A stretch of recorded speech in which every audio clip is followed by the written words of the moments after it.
Hello, everyone, and welcome back to Wendy's Way. Today, we're continuing our journey in faith. We're reading in our Bible 365 series. We're reading the Bible in chronological order from the English Standard Version. Today is day 51 of 365, and I'm reading currently in the book of Leviticus. Today, we're going to read chapters 22 and 23. I do apologize if I sound a little raspy or a little nasally, or if I stop for a cough break or to drink a little tea, because I am fighting a cold, but I will win. It won't get the best of me. I pray. Okay. Before we start reading today, would you please pray with me? Heavenly Father, I ask these things of you nearly every day now when I start my Bible reading. These are the 5 solas of the Protestant Reformation. They are points that describe our faith that are so very important to me, Father. I pray that you will keep me focused on the fact that I am saved by your grace alone. Saved by the gift of faith alone. Faith in your Son, Jesus Christ, alone.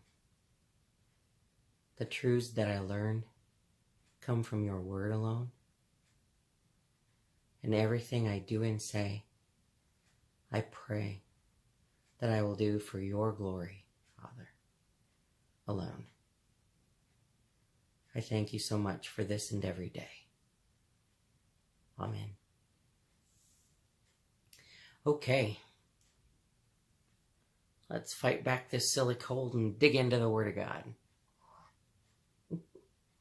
Cold tea today. Okay. The book of Leviticus, chapter 22. I'm not going to drop my glasses to the end of my nose today because I'm having a hard time breathing as it is. Okay. And the Lord spoke to Moses, saying, "Speak to Aaron and his sons, so that they abstain from the holy things of the people of Israel, which they dedicate to me, so that they do not profane my holy name. I am the Lord. Say to them, if any one of all your offspring throughout your generations approaches the holy things that the people of Israel dedicate to the Lord while he has an uncleanness, that person shall be cut off from my presence. I am the Lord. None of the offspring of Aaron who has a leprous disease or a discharge may eat of the holy things until he is clean. Whoever touches anything that is unclean through contact with the dead, or a man who has an emission of semen, and whoever touches a swarming thing by which he may be made unclean, or a person from whom he may take uncleanness, whatever his uncleanness may be, the person who touches such a thing shall be unclean until the evening, and shall not eat of the holy things, unless he has bathed his body in water. When the sun goes down, he shall be clean, and afterward he may eat of the holy things, because they are his food. He shall not eat what dies of itself, or is torn by beasts, and so make himself unclean by it. I am the Lord.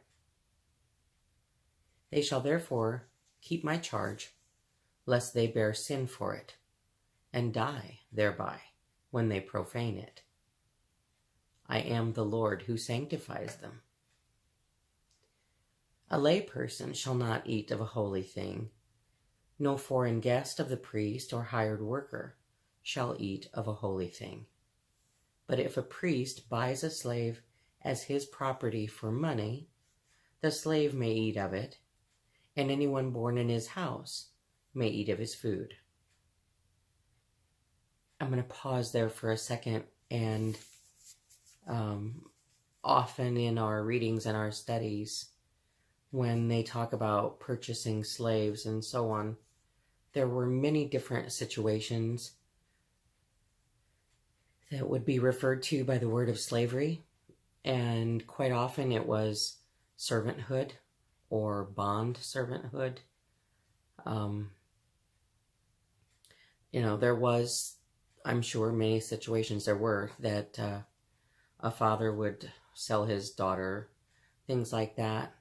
You could become a bond servant if you owed someone a sum of money and couldn't pay it back. You would work off your debt, basically, bartering goods for labor. At that point, you would be called a slave or a bond servant. So, while I know there was, I'm sure, an immense amount of pure slavery back in this day, because people groups were set apart, people with differences were set apart, because God was trying to show that his people were different from those who were not his. Anyway, it wasn't all just for, I'm the master and you're the slave.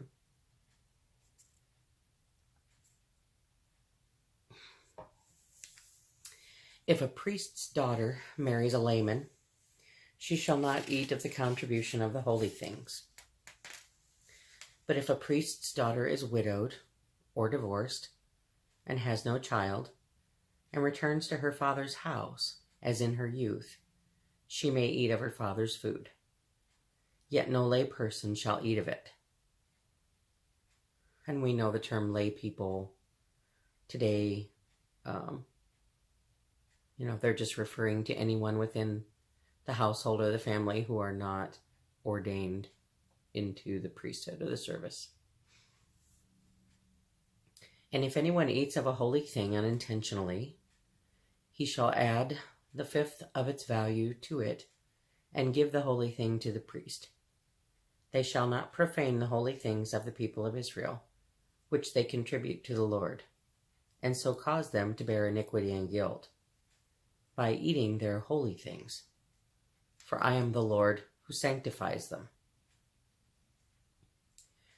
And the Lord spoke to Moses, saying, Speak to Aaron and his sons and all the people of Israel, and say to them, When any one of the house of Israel or of the sojourners in Israel present a burnt offering as his offering, for any of their vows or freewill offerings that they offer to the Lord, if it is to be accepted for you, it shall be a male without blemish of the bulls or the sheep or the goats.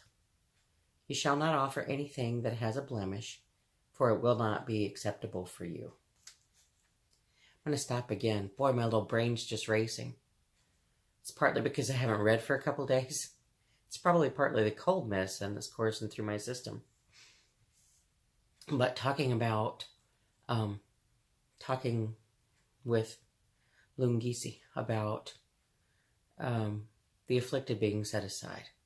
And it came to my mind, I'm sure, the Holy Spirit revealed it to me or put the thought in my head that these offerings, these sacrifices, needed to be without blemish. They needed to be pure and as perfect as possible, because every offering for our sin leading up to the point where the Messiah was born, lived, and died on the cross as the ultimate sacrifice for our sin, they needed to represent him as closely as possible. So it needed to be pure and perfect, without blemish. Everything they were doing when it came to offerings, because, the full and final and perfect offering was yet to come. But he wanted them to come as close as they could to that perfect offering by offering animals without blemish.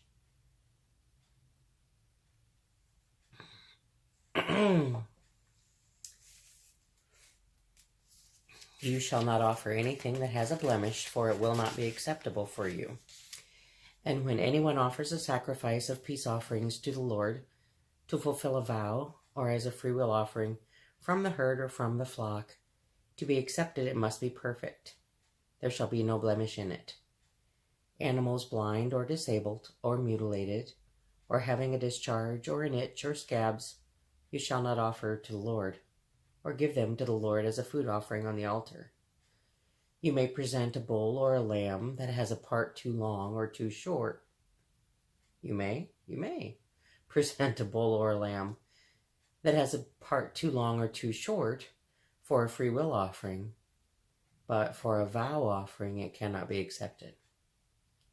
Any animal that has its testicles bruised or crushed, or torn, or cut, you shall not offer to the Lord. You shall not do it within your land, neither shall you offer as the bread of your God any such animals gotten from a foreigner, since there is a blemish in them because of their mutilation.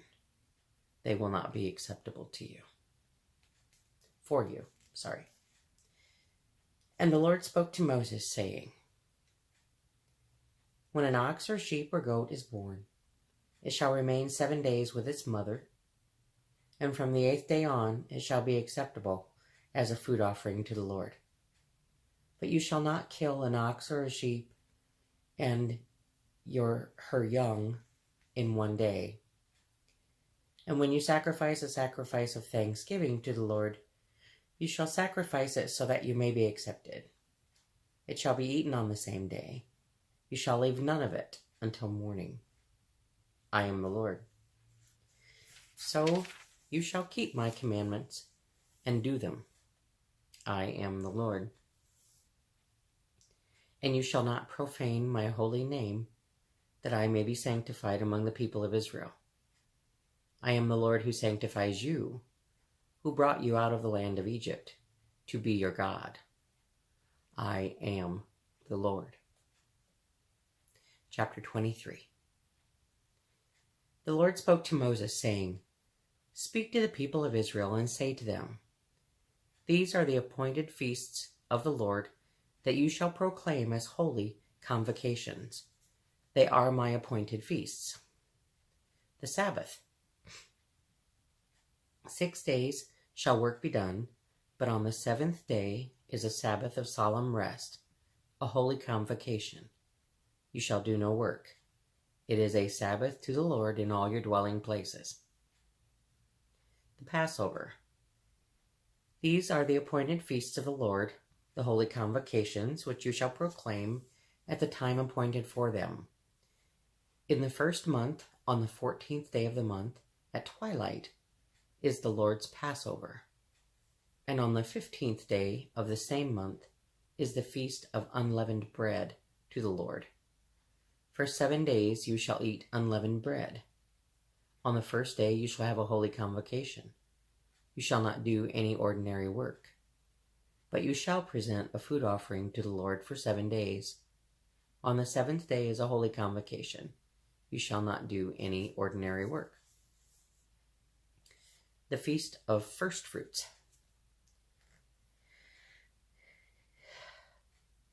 Sorry, trying not to cough. And the Lord spoke to Moses, saying, speak to the people of Israel and say to them, when you come into the land that I give you and reap its harvest, you shall bring the sheaf of the first fruits of your harvest to the priest, and he shall wave the sheaf before the Lord, so that you may be accepted. On the day after the Sabbath, the priest shall wave it. And on the day when you wave the sheaf, you shall offer a male lamb, a year old without blemish, as a burnt offering to the Lord. And the grain offering with it shall be 2/10 of an ephah of fine flour mixed with oil, a food offering to the Lord with a pleasing aroma. And the drink offering with it shall be of wine, 1/4 of a hin. And you shall eat neither bread nor grain, parched or fresh, until this same day, until you have brought the offering of your God. It is a statute forever throughout your generations in all your dwellings. You shall count 7 full weeks. Oh, sorry, this is a feast of weeks. You shall count 7 full weeks from the day after the Sabbath, from the day that you brought the sheaf of the wave offering. You shall count 50 days to the day after the 7th Sabbath. Then you shall present a grain offering of new grain to the Lord. You shall bring from your dwelling places 2 loaves of bread to be waved, made of 2/10 of an ephah. They shall be of fine flour, and they shall be baked with leaven, as firstfruits to the Lord.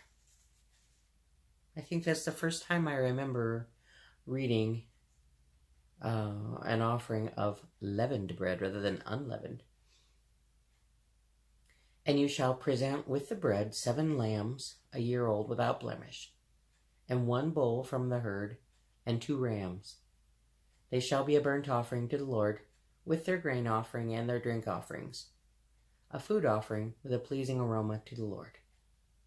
And you shall offer 1 male goat for a sin offering, and 2 male lambs a year old as a sacrifice of peace offerings.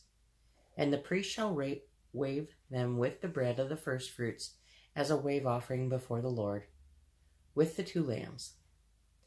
They shall be holy to the Lord for the priest, and you shall make a proclamation on the same day. You shall hold a holy convocation. You shall not do any ordinary work. It is a statute forever in all your dwelling places throughout your generations. And when you reap the harvest of your land, you shall not reap the field right up to its edge, nor shall you gather the gleanings after your harvest. You shall leave them for the poor and for the sojourner. I am the Lord your God. The Feast of Trumpets. And the Lord spoke to Moses, saying, Speak to the people of Israel, saying, In the 7th month, on the 1st day of the month, you shall observe a day of solemn rest, a memorial proclaimed with blasts of trumpets, a holy convocation. You shall not do any ordinary work, and you shall present a food offering to the Lord. The Day of Atonement. And the Lord spoke to Moses, saying, Now on the 10th day of this 7th month is the Day of Atonement. It shall be for you a time of holy convocation, and you shall afflict yourselves, and present a food offering to the Lord. And you shall not do any work on that very day, for it is a day of atonement, to make atonement for you before the Lord your God. For whoever is not afflicted on that very day shall be cut off from his people. And whoever does any work on that day, that person I will destroy from among his people. You shall not do any work. It is a statute forever throughout your generations in all your dwelling places. It shall be to you a Sabbath of solemn rest, and you shall afflict yourselves. I'm not sure exactly what that means. Afflict yourselves. I'll have to find that out. On the 9th day of the month, beginning at evening, from evening to evening, shall you keep your Sabbath. The Feast of Booths. And the Lord spoke to Moses, saying, Speak to the people of Israel, saying, On the 15th day of this 7th month, and for 7 days, is the Feast of Booths to the Lord. On the 1st day shall be a holy convocation. You shall not do any ordinary work. For 7 days you shall present food offerings to the Lord.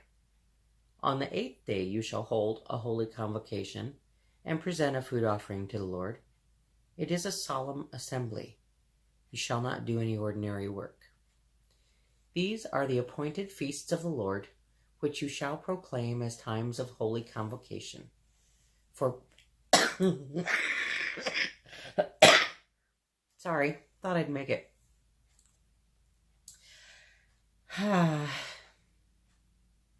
Start that sentence again. These are the appointed feasts of the Lord, which you shall proclaim as times of holy convocation, for presenting to the Lord food offerings, burnt offerings, and grain offerings. sacrifices and drink offerings, each on its proper day. Besides the Lord's Sabbaths, and besides your gifts, and besides all your vow offerings, and besides all your freewill offerings, which you give to the Lord. On the 15th day of the 7th month, when you have gathered in the produce of the land, you shall celebrate the feast of the Lord 7 days. On the 1st day shall be a solemn rest, and on the 8th day shall be a solemn rest. And you shall take on the 1st day the fruit of splendid trees, branches of palm trees, and boughs of leafy trees, and willows of the brook.